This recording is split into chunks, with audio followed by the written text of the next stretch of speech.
Hello everybody, welcome to Catherine Sews. Thanks so much for joining me today. Today I want to talk to you about commercial or store-bought patterns, and specifically 10 things that really drive me crazy about store-bought patterns.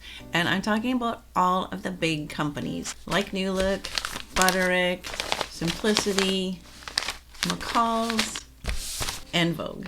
So first of all, let me qualify, I do love store-bought patterns. I use them all the time, and so do my students. But they all do similar things in their markings and instructions and layout that can be really confusing, especially if you're a beginner. And I don't know why they do things the way they do, but I want to show you today 10 things that I wish sewing patterns would not do. The very first thing I want to talk about is the suggested fabrics that they put on the back of the pattern envelope. So if you're kind of new to sewing, you've fallen in love with a pattern, you've fallen in love with your fabric, you need to know if that's the right fabric for this pattern. And so you look at the suggested fabrics. Well, here the suggested fabrics are crepe de chine, charmeuse, heavy georgette.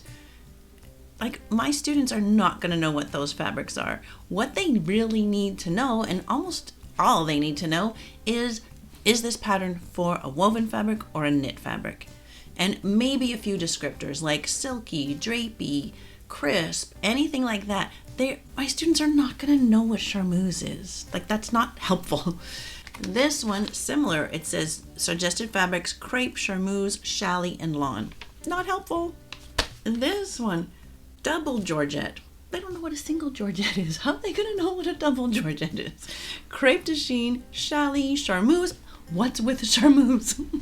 I just wish they would put a woven fabric that is drapey or crisp or something like that. Something that is helpful for somebody who is relatively new to sewing and hasn't studied all the different kinds of fabrics.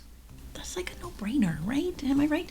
This is an example of a fabric that's meant for a knit, and I don't know why, but pattern companies tend to do better on their descriptions when it's actually for a knit. The suggested fabrics for this one are moderate stretch knits. Thank you, that's helpful. That's really the main thing you need to know, is if the pattern is made for a knit or a woven. So if you're seeing things like charmeuse and georgette and crepe, and gingham is another favorite, that is just code for a woven fabric. You can tell from the picture, hopefully, if it's meant to be a fabric that is silky, drapey, crisp. You kind of have to use your judgment. If it's a shirt with a collar, cuffs, buttons, you want something that's a lot more crisp than if it's a drapey dress. So that's number one. Number two is the body measurements that they put on the back of an envelope. So let's take, for example, the size 10 on this one. It says the waist should be 25 inches or 64 centimeters. That is tiny.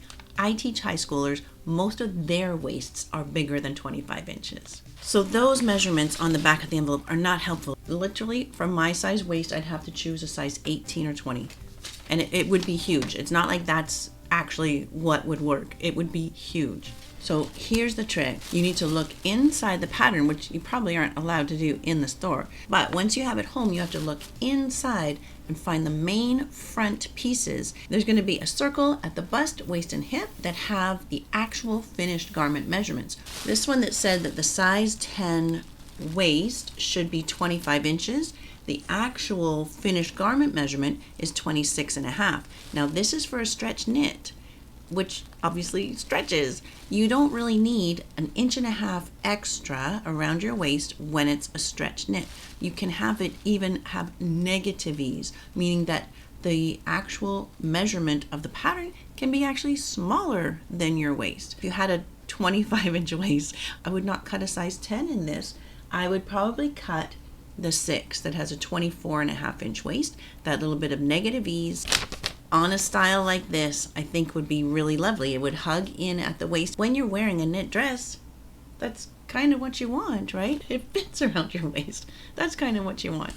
Let's look at one more example. So on these pants, again, it says that the size 10 person should have a 25-inch waist and that their hip should be 34.5 inches.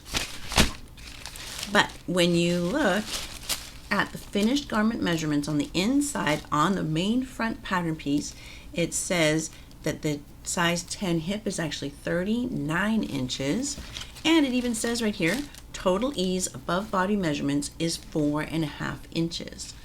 That is a ton of ease, especially on a slim fitting pant like this, right? 4.5 inches in the circumference. That means on your two sides, you can pinch a full 1.1 inches, 2.25 on each side. That is a lot. Nobody really wants their slim fitting pants to fit that loosely around the hip. So if my hip was 34.5 and this is telling me to cut a 10, I think I'd be much better off to cut the size 6, which is 37 inches. That's still a fair bit of ease that you do need around the hip with a woven fabric. You do need some ease around the hip just so you can bend and move and sit. You need some ease at the hip. If your fabric has any stretch in it though, you need less. But even with no stretch at all, I think a couple inches ease is fine. And then at the waist, you really don't need any ease, right? You want the waistband to kind of just fit. You don't really want to be able to pinch a full 1.25 inches like that on both sides. That's kind of cuckoo. So by far, the best way to choose your size is using the finished garment measurements on the front pattern pieces. If it's a skirt and has a lot of fullness and gathering, that finished garment measurement might be really, really big, but just keep in mind that's the style. You just have to think, where do I want this garment to actually fit, and where do I want some extra ease for comfort, movement, or for the style? Okay, number 3. My third pet peeve about commercial patterns is layout instructions that make it look like all the pieces touch the edge. My students often think that it has to be just like this and that every single piece is touching the edge, when really the only pattern piece that should be touching the edge is anything that says place on fold. And then that piece really needs to be on the fold, touching the fold for sure. But nothing else should be touching the edge. You don't want to cut into the selvage. You don't want to cut too close to the cut end. You just want to have a little bit of breathing space around all of your pieces. So nothing should be touching the edge except pieces that are placed on the fold. Number 4 is pattern markings, where pattern companies will use circles where there should be notches, especially on things like sleeves and pockets. When I'm setting a sleeve, I want at least 3 sets of notches. Single notch that matches to the single notch in the front, double notch that matches to the double notch at the back, and then I want just a notch that matches to the shoulder seam. Now, when they put a circle instead of a notch, my students will often just kind of skip over that. But really, they need to replace that circle with a notch. You just want notches. You don't want to... How do most people mark circles? Like with those old-fashioned tailor's tacks or like with a chalk or something? Just give me a notch. I can just put a little snip right there. No harm. It's just easy and perfect. Just give me a notch right there. That's all. And then sometimes they'll put circles... most of the times too, they'll put circles where the ease needs to go. Those can be notches too. Another set of single notches at the front, and the back one could also be a single notch, but the notch is just so much easier to mark just with a little snip. So I do appreciate the notches. Now, while we're on the topic of those little circles that they put, that leads me to pet peeve number 5. Which is that they label those circles with the size.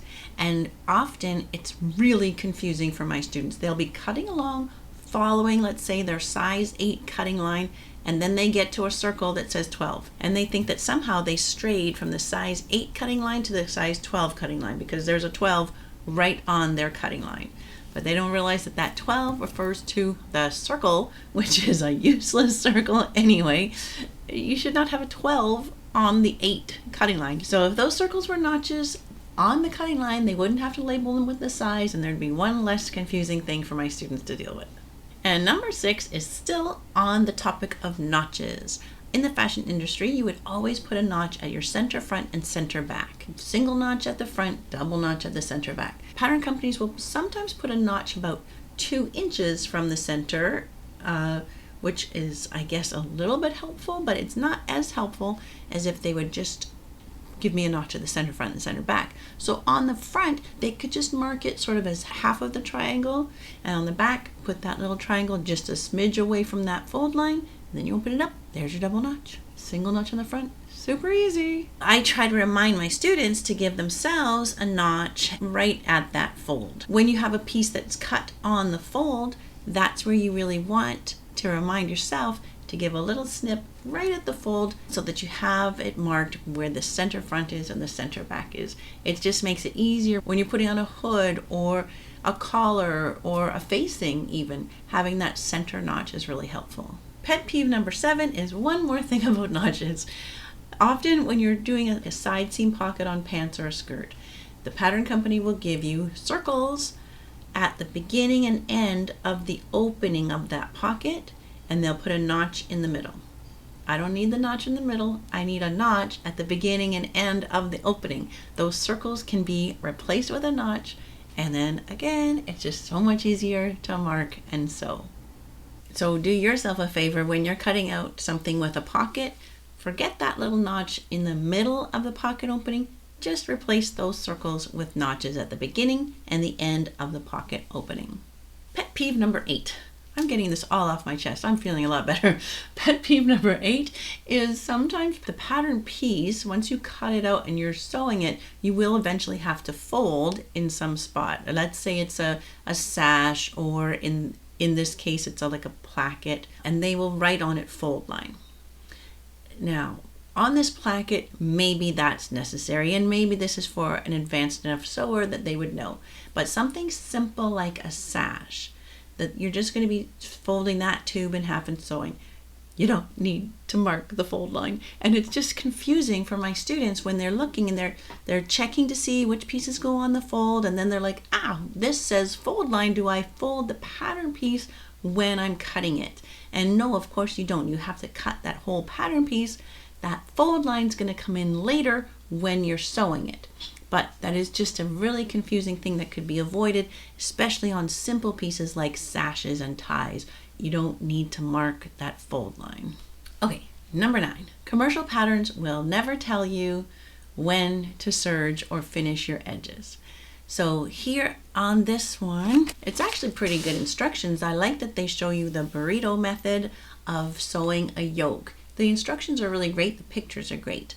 And of course, in that whole yoke process, you would never serge or zigzag your edges because that yoke encloses everything. So you don't need, in fact, you don't want to finish the edges because a serge line would just add extra bulk. So when something's enclosed, like in a collar, cuffs, yoke, you don't serge your edges or zigzag. But the very next step is the side seams. And yes, of course, you should serge or zigzag or somehow finish those edges, but the instructions don't tell you any of that. If you're an experienced sewer, you know that you would be finishing those edges. But if you're a beginner and you're trying to learn to be independent and use the pattern instructions on your own, you're never going to know when and when not to serge your edges. Last but not least, pet peeve number 10. Sometimes commercial patterns just give you kind of crappy techniques. I've had some patterns that I like to use with my students, great little cute designs that are pretty easy, but some of the techniques that they recommend are really kind of terrible.